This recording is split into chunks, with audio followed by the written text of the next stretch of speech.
Good morning dear students. कल हमने question number 21 तक एक्सप्लेन किया था। अब हम बात करते हैं क्वेश्चन नंबर 22। इस क्वेश्चन में इसमें ये चीज़ मेन है कि गुडविल इसमें already appears in the books है। मतलब जब कोई पार्टनर हमारा रिटायर होता है तो उनकी फर्म के पास ऑलरेडी गुडविल अवेलेबल है। देखिए क्वेश्चन मैं आपको बता रहा हूँ, ABC पार्टनर है 3 to 1 में, इसमें B रिटायर हो रहा है, यानी ये बीच वाला पर्सन रिटायर हो रहा है। 31 मार्च में इनकी जो बैलेंस शीट है वो आपको दी गई है, क्रेडिटर्स वगैरह ये दिया है। लाइबिलिटी में हम देख रहे हैं workman compensation fund and provident fund, ये दो आइटम दिए हैं, इसका हमको डिस्ट्रीब्यूशन नहीं करना। और एसेट्स में ये इन्फॉर्मेशन नॉर्मल दी गई है। अब हम अगले पेज पे देखते हैं इसी क्वेश्चन को। तो ये कैपिटल्स हैं, इसका भी कोई दिक्कत नहीं है। स्टॉक फर्नीचर वगैरह, ये देखिए ये आपका एक मेन आइटम दिया है गुडविल। अब ये जो गुडविल आपको दी गई है, इस गुडविल का हमें पहले क्या करना है, A, B और जो C, ये तीनों जो पार्टनर हैं इनको हमें डिस्ट्रीब्यूट करना है। किस रेशो में? 3:2:1 में। ये इम्पोर्टेंट बात इस क्वेश्चन में है। अब हम अदर टर्म्स देखते हैं। Land and building have been appreciated by 90 to 100। अब लैंड एंड बिल्डिंग की वैल्यू आप देखिए, ये दी गई है 82,800। ठीक है, ये 82,800 की जो वैल्यू है ये आपकी, ये बोला जा रहा है 90 to 100 से एप्रिशिएट हो गई, मतलब ये प्रॉफिट हो गया। स्टॉक डेप्रिसिएशन बाय 2,000 रुपीज़ का स्टॉक डेप्रिशिएट हो रहा है, मतलब ये वैल्यू कम हो रही है। And the provision for doubtful debt is to be made 5% on debtor. अब इसमें भी हम देख लेते हैं, ये जो पिछले पेज पे आप देख रहे हैं 20,000 का 5% कितना होना चाहिए? 20,000 का 5% हो जाता है 1,000। ठीक है, ये 1,000 रुपीज़ हो जाता है। और अभी इसमें हम देख रहे हैं ये जो आपका इसमें ये जो अमाउंट है वो 800 है।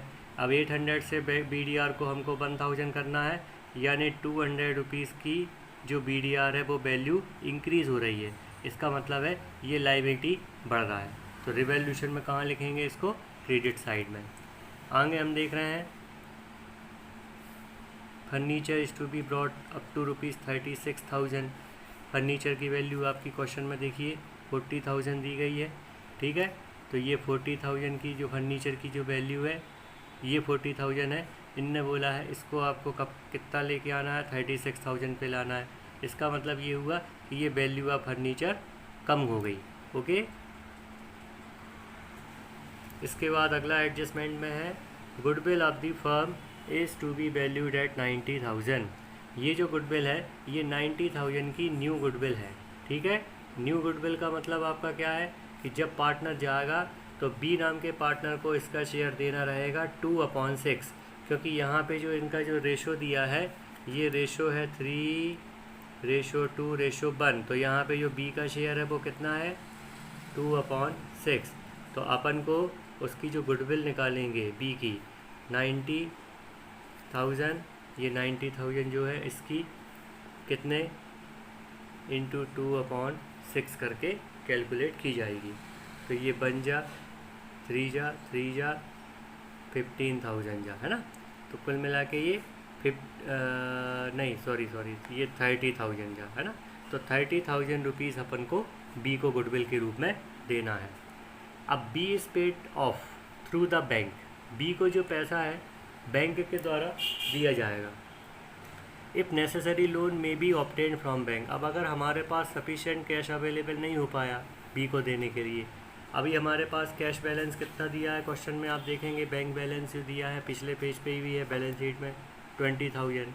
अब 20,000 में अगर हम देखते हैं कि अगर इसके पास इसको देने का अमाउंट इससे ज़्यादा निकलेगा तो हमें इसका लोन लेना पड़ेगा। तो लोन लेने के लिए इसमें आपको इन्फॉर्मेशन है and the new profit sharing ratio between A and C is 5:1। ये बहुत इंपॉर्टेंट लाइन है। ओल्ड रेशियो मैंने अभी आपको बताया था, ये ओल्ड रेशियो आप देखिए, ओल्ड रेशियो है आपका 3:2:1। न्यू रेशियो आपका 5:1 है। और ये B आम का पार्टनर फर्म से चला गया, तो पहले हम A और C इनका क्या निकालेंगे? Gaining ratio. तो new ratio minus old ratio करके हम गेनिंग रेशो निकालेंगे, और जो बी को जो 30,000 रुपीज़ की जो गुडविल अपन ने निकाली थी, ये 30,000 रुपीज़ बी को ए और सी मिलके गेनिंग रेशो में देंगे। ठीक है, इस वर्किंग का इसमें आपको ध्यान में रखना है।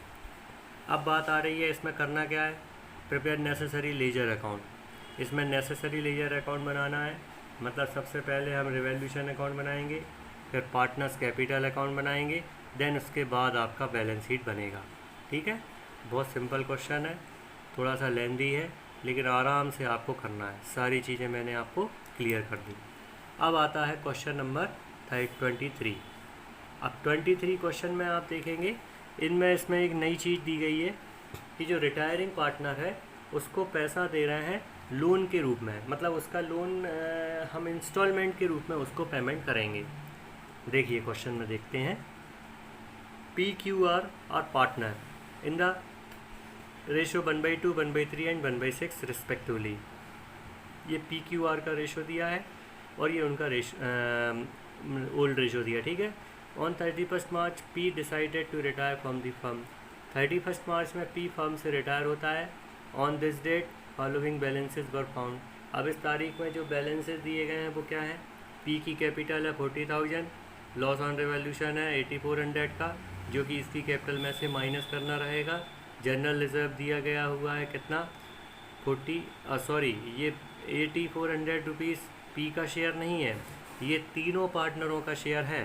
तो P का जो 1/2 है, डायरेक्टली इसका 1/2 मल्टीप्लाई करके अपन P के कैपिटल में से इसको माइनस करेंगे। ठीक है, फिर बात आ रही है जनरल रिजर्व। जनरल रिजर्व है आपका 4500 का, ये 4500 के जनरल रिजर्व को इसका भी 1/2 करके कैपिटल ऑफ P में प्लस किया जाएगा। Value of the goodwill of the firm, अब ये टोटल वैल्यू ऑफ गुडविल है, इसका 1/2 करके अपन P's कैपिटल में क्रेडिट करेंगे, मतलब ऐड करेंगे। इस तरीके से पहले हम पेबल अमाउंट टू P का कैलकुलेशन हमने करना है। अब आगे लिखा है P is to be paid 11,050 rupees in cash on retirement. P को अपन को 11,050 रुपीज़ का कैश पेमेंट कर देना है। And the balance amount in 3 equal yearly instalment.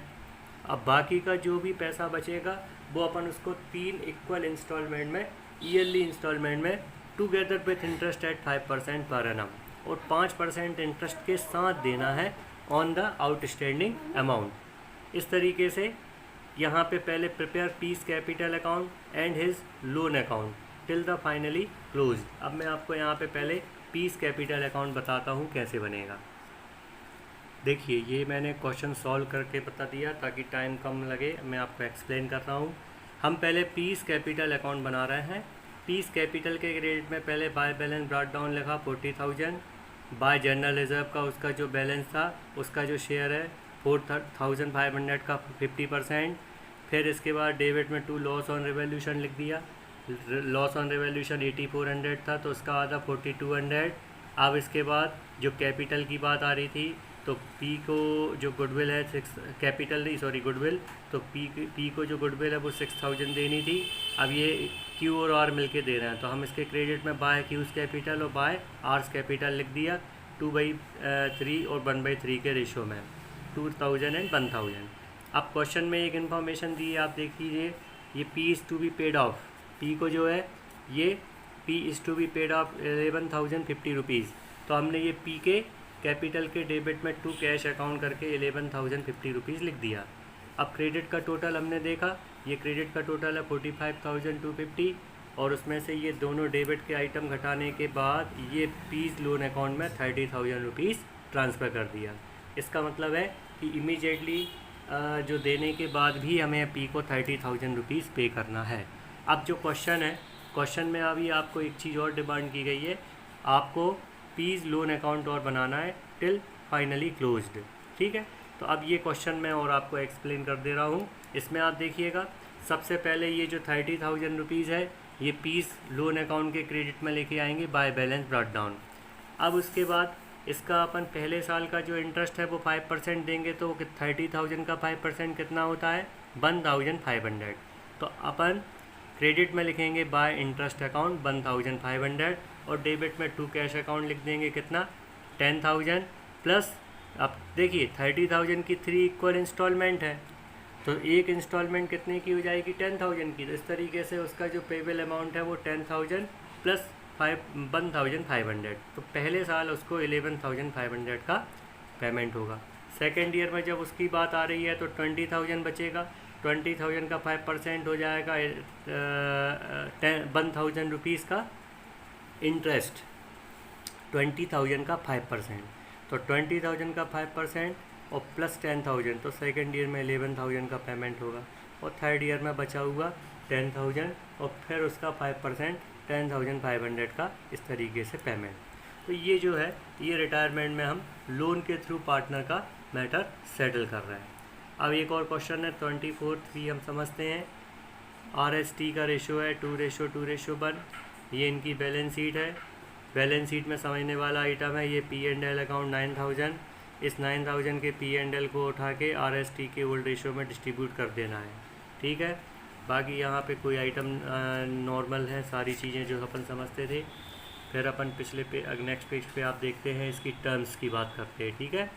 तो पहली है एस रिटायर हो जाता है 1 अप्रैल में, और उसका जो his share was ascertained on the revaluation, हाँ मतलब उसका जो शेयर है वो ascertained the revaluation assets as follows, और ये सब एसेट्स एंड लाइबिलिटीज़ की वैल्यू की गई। स्टॉक हो जाता है 40,000। पुरानी वैल्यू आप स्टॉक कितनी की थी आप देखेंगे पिछले पेज पे जो दी गई है 44,600 है, इसका मतलब ये कम हो गई। रिवोल्यूशन पिछला फर्नीचर पिछला था आपका 7,000, नई वैल्यू 6,000, ये भी कम गई। प्लांट एंड मशीनरी की पिछली वैल्यू आपकी दी गई है पिछले पेज पे 19,500, 18,000। इस तरीके से इसमें भी पहले नंबर तो रिवोल्यूशन अकाउंट तैयार करना है। रिवोल्यूशन अकाउंट के बाद पार्टनर्स कैपिटल, यानी यहाँ पे तीनों का कैपिटल अकाउंट बनेगा, ठीक है। और तीनों के कैपिटल अकाउंट को बनाने के बाद फिर हमें यहाँ पे इंफॉर्मेशन है एस इज़ रिटायरिंग, तो एस का जो हम शेयर निकालेंगे तो एस को सबसे पहले इमीडिएटली 18,080 रुपीज़ तो हमने कैश पे कर दिया। अब बचा हुआ पैसा उसको 3 इक्वल इंस्टॉलमेंट में 6% पर एनम इंटरेस्ट के साथ देना है। मान लीजिए उसका बचा हुआ पैसा आ रहा है कितना 30,000, तो 30,000 रुपीज़ को अपन को, या एक एग्जाम्पल मैंने बताया, उस अमाउंट को प्लस इंटरेस्ट के साथ अपन को उसको 3 साल तक पे करना है। इस तरीके से यहाँ पे आपको कितने क्वेश्चन बनाने हैं, कितने लेजर, सबसे पहले revaluation account, then partners capital account, then S जो रिटायरिंग पार्टनर है उसका लोन अकाउंट, देन इसके बाद बैलेंस शीट। तो कुल मिला के 4 आइटम आपको इस वाले क्वेश्चन में प्रिपेयर करना है। तो इतने क्वेश्चन आज आपके लिए होमवर्क के रूप में है, आप इवनिंग में मुझे शेयर करेंगे। Thank you.